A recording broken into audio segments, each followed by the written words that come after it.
L'OIT vient de lancer un rapport intitulé « La crise de l'emploi dans la zone euro, les tendances et la réponse des politiques ». La situation du marché du travail dans la zone euro reste très difficile. 3,5 millions d'emplois ont été perdus depuis le début de la crise. Et il y a plus que 17 millions de chômeurs. Nous estimons que 4,5 millions d'emplois additionnels peuvent être perdus dans les prochaines années. Cela porterait le nombre de chômeurs à peu près à 22 millions dans la zone euro. La situation du chômage est particulièrement difficile pour les jeunes. Un jeune sur 5 est au chômage dans la zone euro. Dans des pays comme l'Italie et la Slovaquie, il s'agit d'un jeune sur 3. Et en Espagne et en Grèce, plus que la moitié des jeunes sont actuellement au chômage.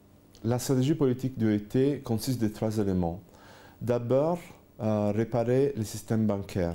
Les banques ne font pas leur travail qui est de prêter de l'argent et financer les investissements.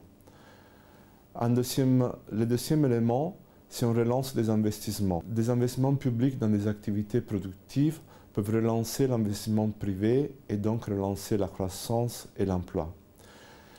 La croissance tout seul, néanmoins, ne serait pas suffisante pour réduire le chômage. Des politiques actives du marché du travail sont nécessaires pour accompagner les chômeurs, et particulièrement les jeunes chômeurs, à l'emploi. Nous faisons une proposition très concrète, la création d'un programme de garantie pour les jeunes, comme celui qui existe dans les pays du nord de l'Europe. Selon ce programme, tous les jeunes chômeurs auraient l'opportunité soit de retourner à l'éducation, soit de recevoir une formation sur le lieu de travail, soit d'être employés dans le secteur public pour une période de temps limitée.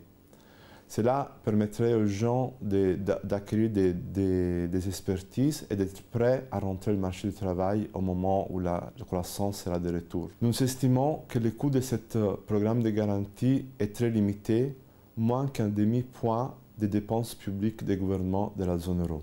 S'il n'y a pas un changement de politique, 2 scénarios sont possibles. Le premier est la continuation de cette spirale vicieuse entre réduction budgétaire, réduction de la croissance, moindre revenu des impôts et donc encore plus de réduction budgétaire. Le deuxième scénario est un éclatement de la zone euro. Dans ce cas, le taux de chômage augmenterait exponentiellement dans les pays en difficulté comme la Grèce, l'Irlande, l'Italie, le Portugal et l'Espagne. Mais ce qui est plus intéressant, le chômage augmenterait aussi dans des pays avec des performances économiques plus fortes, comme l'Allemagne et la France, parmi d'autres. La raison est que les économies de la zone euro sont fortement connectées. Une augmentation du chômage dans les pays plus faibles entraînerait aussi des pertes pour les banques dans les pays plus forts et aussi une réduction de leur exportation.